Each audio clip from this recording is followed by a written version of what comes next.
Hello, welcome to JHGWoodCraft. I'm Jedi. Today we're going to be working on river table. It's my very first one, so I've done all the YouTube research. I've been doing lots of woodwork over the years, but never done a river table. So we're going to try that out. I'm starting with a small one. That's going to be a computer table that will come up next to my couch for my wife to use. So I wanted to start out small because, as you may know, that resin is very expensive. So any mistakes that come up, I'll be able to deal with them at a smaller scale versus like when I build our dining room kitchen or dining room table. So this is a three-part series.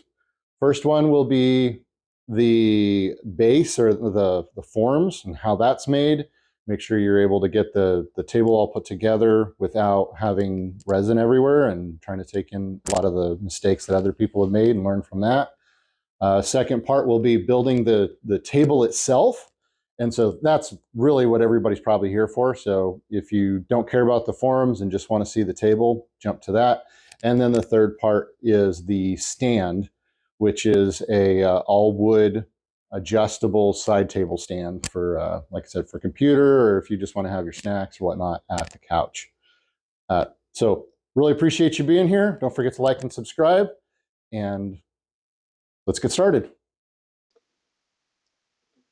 The first thing I'm going to do is we're going to take some old 2x4s. They don't have to be real nice because we're going to plane them down and get them to where we got some real nice sharp edges. So I got it pre-cut to the dimensions I want for the mold. But I'm going to plane all four sides, get them nice and narrowed down, nice and make sure they're all the same width. But really the thing that's important here is making sure I've got nice sharp edges, because when I build this mold, I want to make sure I don't have anything with any bevels. That way the resin doesn't have anywhere to go. Okay, now that we're coming to the end of building or planing down our frame pieces, we're going to go ahead and get started on the actual live edge piece of wood that we're going to use as the table. So we're going to run that through the planer a couple of times, actually more than a couple. I want to make sure we get that completely flat as it goes in. You can kind of see there's a little bit of a beveled edge. We're going to take it off on both sides until we get it nice and flat.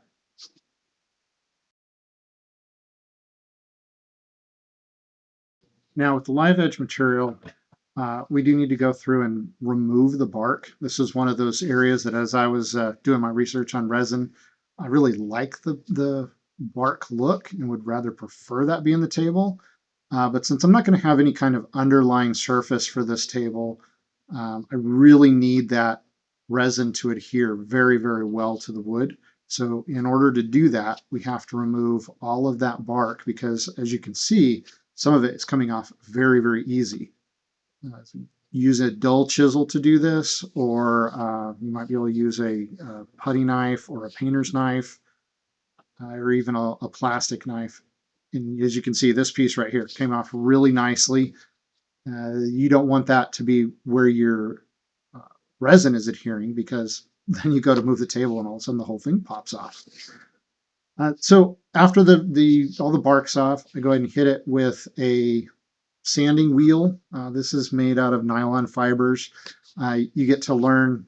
This is one of those areas where you get to learn from my mistakes. I'm just trying to hold that board and move it along on that sanding wheel.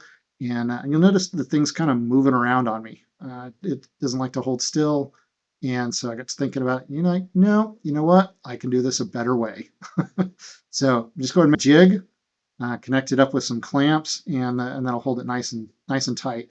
That way you're able to get all of that edge off, won't move around on you as much. One of the other things that, as you notice, I go through, it kind of moves on me a little bit. So you may want to go through and you may actually want to clamp that down at the table if I were doing it again. That's absolutely what I would do. So we're going to finish getting all of that extra material cleared off. Notice we're still keeping that curvature of the wood. We're not going to remove any of that. If I was doing a bigger table, I might actually try and even add in some curvature so that it looks even more of the natural look, which sounds funny. So I'm unnaturally make some additional curves so that it continues to look natural.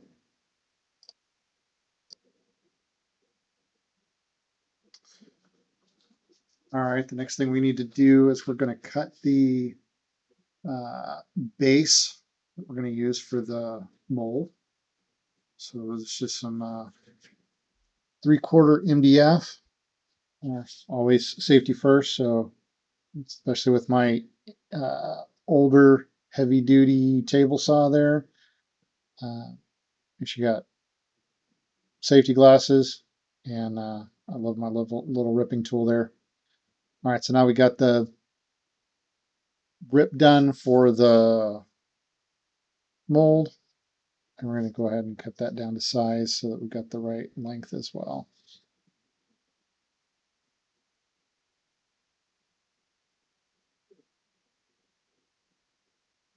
All right, now that we got the mold done, we're going to go ahead and rip the live edge material in half. So we'll have the cut edge on the outside and we'll use the live edge on the inside.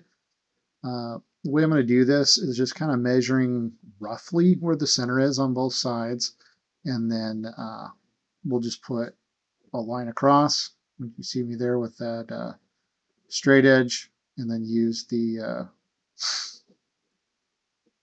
skill saw or the circular saw to cut that. I don't have a track saw at this point, so just using the circular saw on the edge of the workbench there. As always, double check your measurements. As my father always said, was the measure twice, cut once, right? Give me my 2 pieces that we need for the table. And you can see where it's going to sit on the base form. And right in between there is where our resin will go. All right, I'm going to cut down the edges of both of them. Want them to be exactly the same, so I'm just kind of trimming the both of them. What we cut out there is get started and then realize, oh, I've got the ripping blade on there. I needed to change the blade over to a trim blade so I didn't end up with any tear out, or at least less tear out. Apologize all up front for the back shot there. All right, now that we have them cut to the right length, double check, make sure that we've got everything right for the forms, our 2 end pieces, and then we're going to measure and cut those side pieces for the forms as well, because I want them to be tight up against that material. So that's why I cut it to begin with. And you can see there is a little bit of tear out on there that we'll be sanding off. Not too big of a deal because we'll be routing it, but there is a little bit there on that one of those cuts.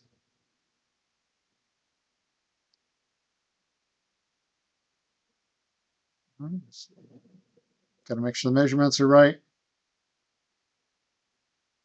And I'm going to go ahead and just cut both of these together. Double check that I got the right length. That way I don't have to worry about them being off at all.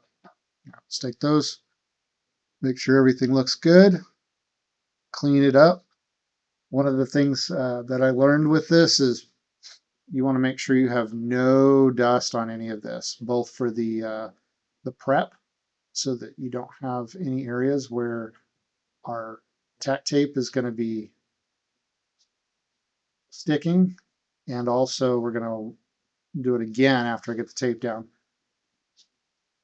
So I'm going to be able to reuse this form multiple times for anything that's that size or smaller is kind of how I designed it. But we are basically giving myself a surface on the bottom that the resin and caulking that I'm going to use will not stick to. So using this tape, it's a little bit pricey. You can get it at your hardware, or rather your woodworking store. Buy it online. You can also, it's the kind of tape that you would use for the material you put on the side of a house, like Tyvek. You'll notice I did, after I put it all down, I used the tape roll itself to kind of press it, make sure it was nice and tight. I'm going to do 3 edges of the sidewalls, and then an additional piece right along the bottom of each 2x4. And again, this will give me a nice surface. The resin will be able to come up a little bit if it needs to, and I don't have to worry about it sticking to anything. These are those 2x that are planed down so that I'd make sure I had really, really tight corners. That way when the resin doesn't have anywhere to go. Let's drill some pilot holes that I'm going to use to drill those or countersink those so that I can put the screws right through those 2x4s into my form board there. Notice I used a little piece of blue tape just to figure out how far down I want to do those countersinks. You can get a bit with a little stop on it, but I find that as long as I'm careful, blue tape works just as good. I'm going to use my countersink bit, take that all the way down, and then I'll be putting in just regular 2.5-inch screws, which is what I'm going to use to anchor that to that melamine board.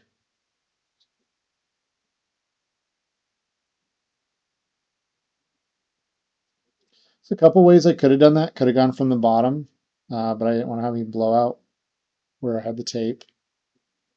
I am going to put a few in on the side just to hold it nice and tight. But then this also gives me kind of my maximum reuse, I feel like. All right, now that that's done, I'm going to check it, mount it, set my sizes, my sides. One of the things I needed to do was factor how much resin I'm going to need. So I was looking at essentially the volume of that hole in between, and it took me a little bit of time to decide how wide I wanted it, mostly just because I wanted to be sure that I was had the right amount of resin. I didn't overbuy because you can't store it forever. And I also, of course, wanted to make sure I didn't underbuy it. Because I'll tell you what, that stuff is pricey.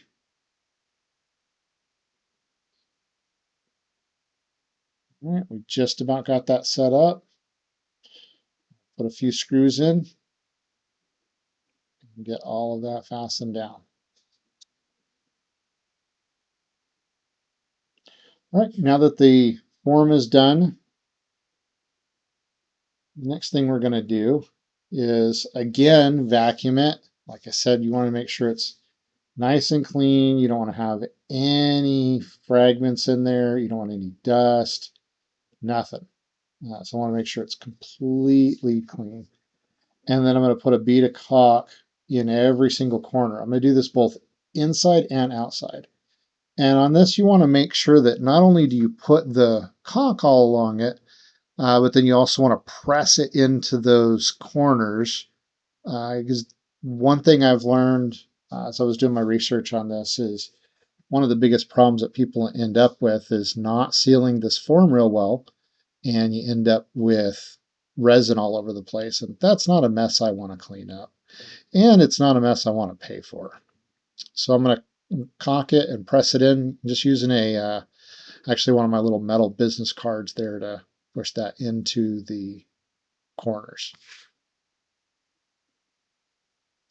And finally going to do along the outside edges as well, just in case. If it gets through that first one, I'll have a second barrier. And then I want to make sure that I let it dry and I don't see anything coming through those caulk joints.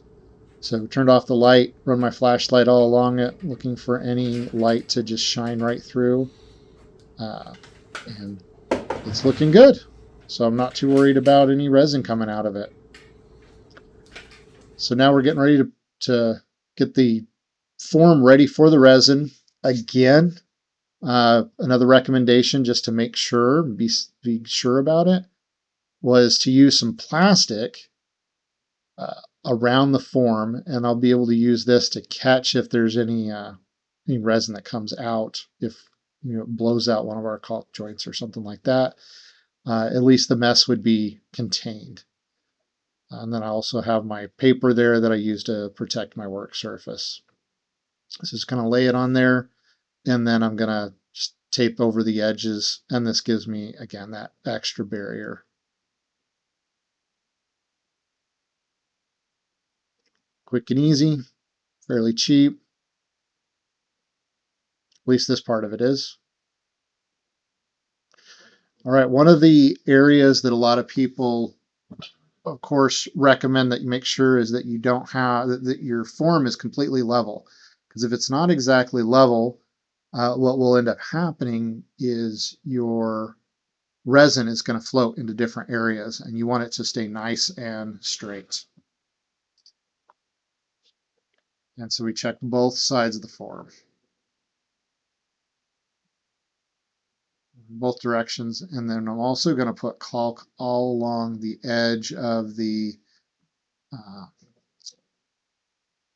live edge wood. One of the things I didn't do, I just put it along 3 edges instead of all 4. And if I was going to do it again, I'd put it around along all 4 edges.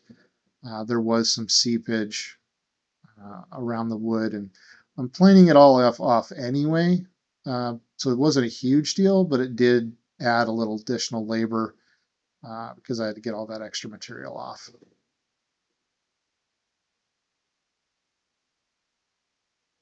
So you can see where I didn't caulk all 4 edges. I only did 3. But this is going to get my form ready. I'm going to clean it up, that same business card. And my wood's in there. I got to let that caulking dry. Give the material a little bit of pressure, make sure that nothing moves around on me.